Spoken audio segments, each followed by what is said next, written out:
থাকে।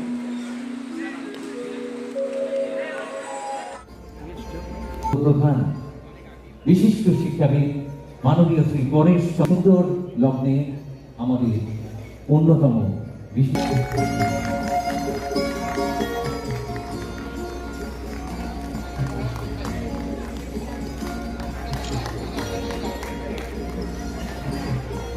পূর্ব বর্ধমান জেলা পরিষদের সম্মাননীয় সভাধিপতি মাননীয় শ্রী শ্যামা প্রসন্ন লোহার মহোদয় আজকের এই শুভ এবং সুন্দর অনুষ্ঠানে আমাদের বিশিষ্ট অতিথি, তাকে আমরা সম্মানিত করছি।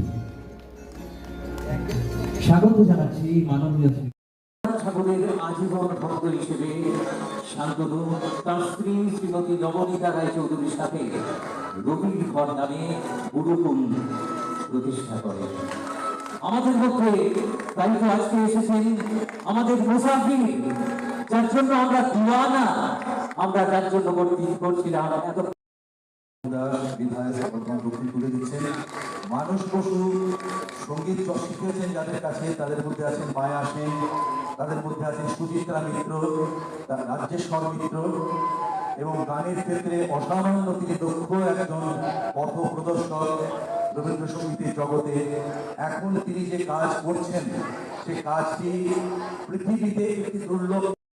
তার বই রবীন্দ্র গানের স্বরলিপির রূপান্তর রূপ দেব সাহিত্য দেশ পাবলিকেশন থেকে অসামান্য।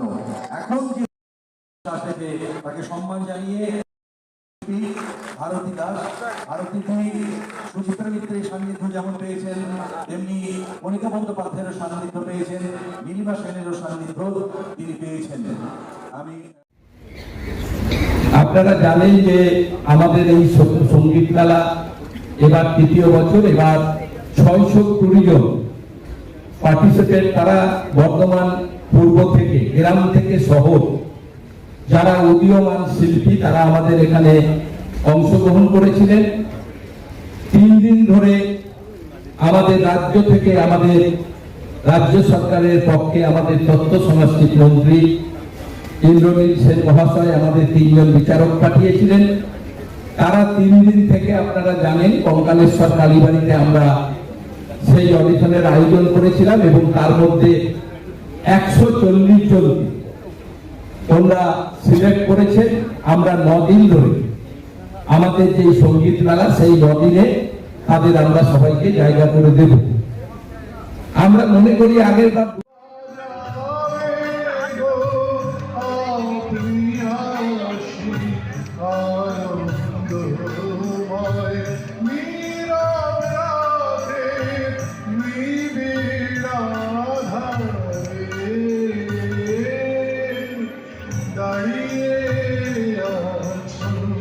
তুমি